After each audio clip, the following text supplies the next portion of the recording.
one of the single-sided guitars on it, but, yeah, it's supposedly, like, broadcast volume or something, whatever that means, I don't know, that's what they sell it to, so, and I'm doing a little bit of audio processing as well. I've got a little, embedded computer set up here, and, got some open source software, doing some light processing on it anyways, you know, doing the peak limiting and whatnot, so I don't blow out the doors on this, amp too badly anyways, so, yeah, I've actually talked to, regarding, Howard Mills. Yeah, I've spoken to him once anyways, a while back on, I actually talked to him on 10 meters, you know, a couple months ago anyways, and, yeah, he's not too far away. He's over in, what is the name, the little community over there? Uvula, yeah, Uvula is where he's at, so, and that, yeah, that's about maybe 5-10 miles outside of, Lower Town, and I'm about 10 miles south of, Lower Town, Harpers Ferry myself on, the western slope of Blue Ridge here, so, yeah, elevation-wise, I guess I'm about 800 feet or so, and the river's, I guess, about 250 feet, and so maybe, yeah, the elevation is helping me out with the smoke and everything, so, I haven't really been, much outside much today either, so, it could be worse now, so, my wife, she took the kids down to the lake anyway, so there's a lake right near here, so, she didn't complain to me about it, and I figured if it was too bad, she might have come back with the kids, so, yeah, could be something like that. Not sure, but yeah, good to hear that this mic is doing a good job and not popping or anything like that. So it's got a windscreen on it, and so yeah, don't think I'm like right up on it anyways, but I got it kind of close off to the corner of my mouth, and essentially, I don't know, I guess a good part of yesterday and today is playing around with getting the settings right on it and everything, so that can use it a little bit more comfortably, and yeah, I'm digging it. I like having my hands free, so previously I was using a Shure 444D microphone, and I liked the way it sounded, but just having the desk mic and everything just kind of a pain, you know. I can type well, I do my logging on the computer, so yeah. So I'm on the hands-free boat now, so having to use the monologue switch on the FL101. The MOX control is my push-to-talk for the moment anyway, so might set up a floor switch or something at some point, but yeah, the monologue switch is okay too. So back over to you, WA3 BJB. This is N3RYB. Go ahead. Yeah, as long as you don't ooze ox. When you aren't oozing ox, we aren't oozing the first syllable of what you're saying, and it sounds kind of onerous here on AM. So ease don't use ox. Yeah, I have a Beyer Dynamic headset that I've never hooked up, but I plan to. It's one of the DT290s, and it's a dynamic mic element, which is what I prefer over the condenser types. And I've been thinking of hooking it up because I've got a couple of wireless channels that I use away from the building here on the back of the property that I call the Radio Lodge.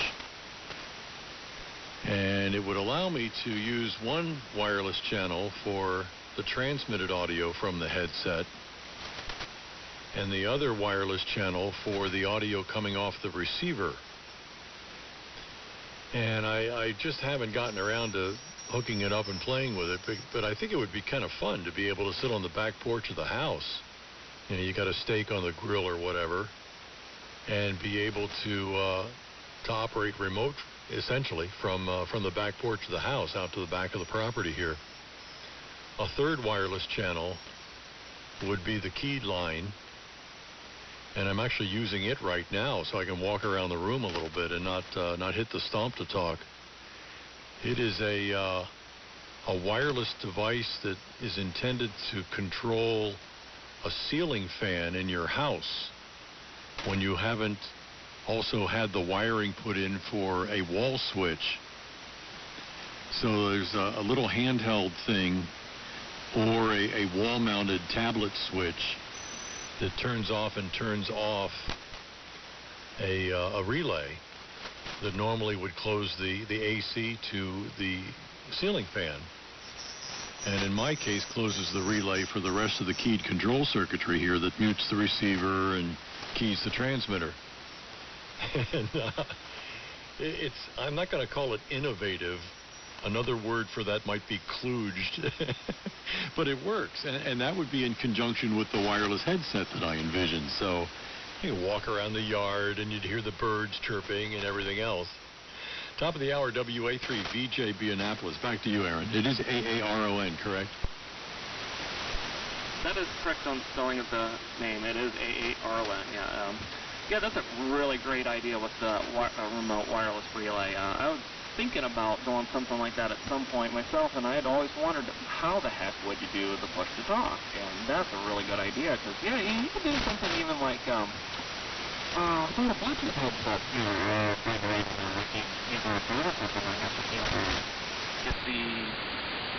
I've seen some, Bluetooth, RCA type connector interfaces, so that, yeah, you could probably actually wire up something like that, and so, yeah, you could just be completely wireless like that, so that would be cool, just not be tied down to the radios and everything, and away from the fans and the heat of them and all. So also, really good to hear that this microphone isn't picking up any room noise, because I've got the blowers from the AL800H going here, and actually have to have a little air conditioner going on in here as well after a minute. The radio equipment is running for a while in the basement shack here, so I've taken over the utility room down here for the radio stuff, and it doesn't have any windows, unfortunately, but it keeps the kids and everything out of the radio stuff, and that's fine with me. So it's peaceful down here otherwise, other than the fans and needing some extra cooling, but do what you can. So yeah, so the appeal of the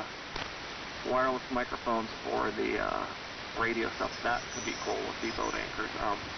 I had a buddy of mine, he's worked on some software that he's using for so that you can use a voice over IP line to control your radio. He's set up some asterisk software, and so when you dial into it, you get, like it's a PBX type system, and you can punch in the, with the GTMS pad, the frequency that you want to tune to, and it'll go and tune to it and basically open up, effectively like an auto patch for you in reverse with it. So I don't know how far along he's got with it anyways, but I know he's setting up a remote station so that he can basically call into it with his phone into it and operate it that way. So there's some fun things that you can do there with that. So yeah, back on over to you at WA3VJP. This is N3RYB in Harpers Ferry, West Virginia. Go ahead.